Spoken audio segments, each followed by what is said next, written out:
रंजना कभी ब्रश नहीं करती थी। उसे कितनी बार उसके माँ बाप ने डांटा, लेकिन उसका कोई असर उस पर होता ही नहीं था, जिस कारण से उसके दांत पीले पीले हो जाते हैं। शादी के बाद अरे बहू, वैसे तो तुझमें कोई कमी नहीं है, पर तेरे दांत इतने पीले कैसे हैं बेटा? कैसे है मतलब? कोई सर्जरी थोड़ी ना कराई है। वो तो क्या नाम है, ब्रश नहीं करती थी तो पीले हो गए। अब क्या करूं? आप कहे तो लाल करवा लूं या फिर काले? यार ये क्या है, क्यों माँ से लड़ रही हो? लड़ रही हूँ? अरे मैं लड़ रही हूँ या ये बोल रही है कि दांत पीले हैं, पीले।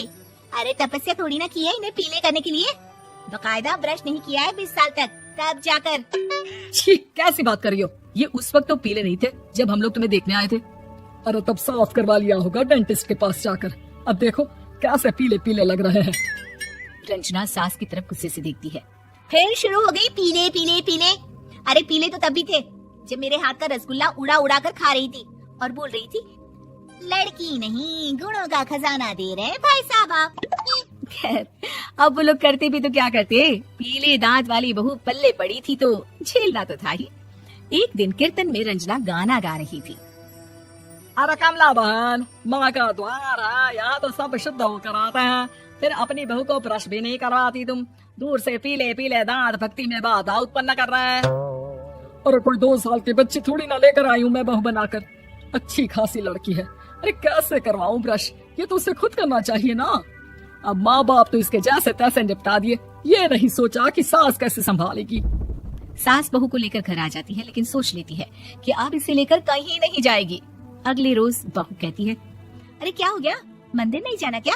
कीर्तन का वक्त हो रहा है। मेरी मधुर वाणी से कान्हा जी जागते हैं और सोते हैं। आप तो जानती है ना उनकी भक्ति में कितना मन लगता है मेरा।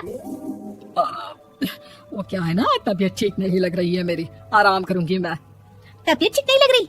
अभी तो मिथुन के गाने पर नाच रही थी आप, और अब बोल रही है कि तबीयत ठीक नहीं लग रही। अरे भक्ति में मन लगा लो सासू माँ, ऊपर जाना है, क्या मुंह दिखाओगी आप? हाँ, सास को बहू की बात पर गुस्सा आ जाता है। मैं क्या मुंह दिखाऊंगी, इसकी चिंता तो ना कर, समझी?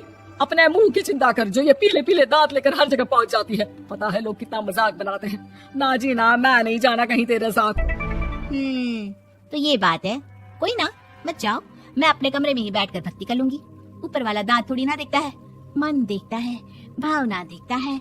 और अरे बस बस, तू सब कुछ दिखा, बस ये सफेद चमकदार दांत ना दिखाना किसी को, है? जा यहाँ से। बहू को सास की बात का कोई फर्क नहीं पड़ता, वो तो जैसी थी वैसी ही रह जाती है। सुबह नहाकर किचन में खाना बनाना, फिर खाना खाना, कीर्तन भजन करना और सो जाना। एक दिन, माँ जी मैं सहेली के घर जा रही हूँ, शाम को लेट आऊंगी। हाँ हाँ तो जाना, मैंने कौन सा तेरी आरती करनी है घर पर बैठकर। रंजना सहेली के घर जाती है, जहाँ वो पार्टी में जाने की तैयारी कर रही होती है। अरे शिखा, कहाँ जाने की तैयारी कर रही है? मैं गलत वक्त पर आ गई क्या? अरे नहीं यार, उल्टा सही वक्त पर आ गया। मैंने ये साड़ी और ज्वेलरी निकाली है यार, शाम को इनके ऑफिस की एक पार्टी में जाना है। बताना कैसा लग रहा है ये सब? नहीं यार, इस ड्रेस के साथ तो वो वाली ज्वेलरी अच्छी लगेगी। हाँ हाँ सही बोल रही है, मैंने ध्यान ही नहीं दिया। वैसे तो हमेशा से मस्त फैशन सेंस रखती है। तो बड़ा जाती होगी ना पति के साथ पार्टी में। रंजना कुछ नहीं बोलती, बस सोचती है कि यार काश ये बात सही हो जाती, पर मैं क्यों नहीं जाती पार्टी में? क्या इन लोगों की कोई पार्टी होती नहीं होगी? रंजना घर आती है और रात में पति से सवाल करती है, एक बात बताइए, आप मुझे किसी पार्टी में क्यों नहीं ले जाते? क्या आपके यहाँ ऑफिस में पार्टी नहीं होती? पति बेचारा क्या कहता कि दांत पीले हैं तुम्हारे इसलिए।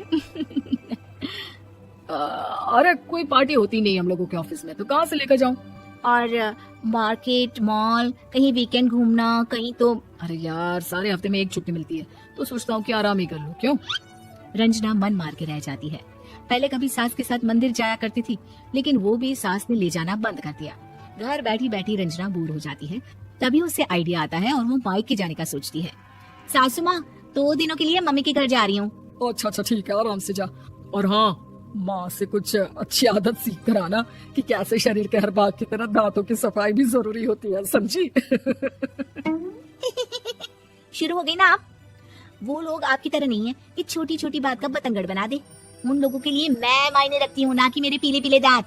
रंजना माँ को बिना बताए उन लोगों को सरप्राइज देती है, लेकिन जैसे ही वो दरवाजे पर पहुँचती है, अंदर देखती है कि घर वाले कहीं जा रहे होते हैं। अब माँ, काश रंजना दीदी के दांतों वाली प्रॉब्लम नहीं होती तो वो भी हम लोगों के साथ चलती ना बुआ जी की बेटी की शादी में। हाँ बेटा, लेकिन अब उसे कौन समझाए कि उसको उसके पीले दांत नहीं दिखते, लेकिन उसके आसपास के लोगों को कितना एम्बैरेसिंग फील कराते हैं। मुझे तो कितनी बार उसके स्कूल की टीचर ने शिकायत की कि उसके साथ कोई लड़की बैठना भी नहीं चाहती, और ना ही कॉलेज में कोई उससे बात करना चाहता था। लेकिन पता नहीं क्यों उसे ये बात समझ में ही नहीं आती। कोई कमी नहीं है उस लड़की में, बस यही कि दांत पीले हैं। वो तो भला हो जीजा जी और उनकी माँ का, जो दीदी को जैसी है वैसे ही रखा हुआ है। रंजना को अपने घर वालों की बात सुनकर बहुत दुख होता है। वो सोचती है कि वो क्या करे, लेकिन फिर वो सीधा डेंटिस्ट के पास जाती है, अपने दांत चमकाती है और कसम खाती है कि वो रोज ब्रश करेगी।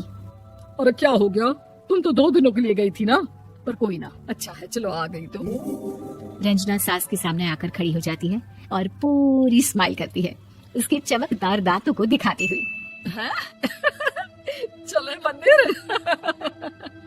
माँ, मुझे माफ कर दीजिए, मैंने आप लोगों को बहुत एम्बैरेसिंग फील करवाया। मैं आज से रोज ब्रश करूंगी। उम्मीद है कि आपको हमारी ये कहानी पसंद आई होगी।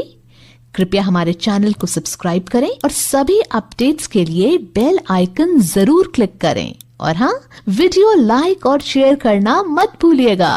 Bye bye.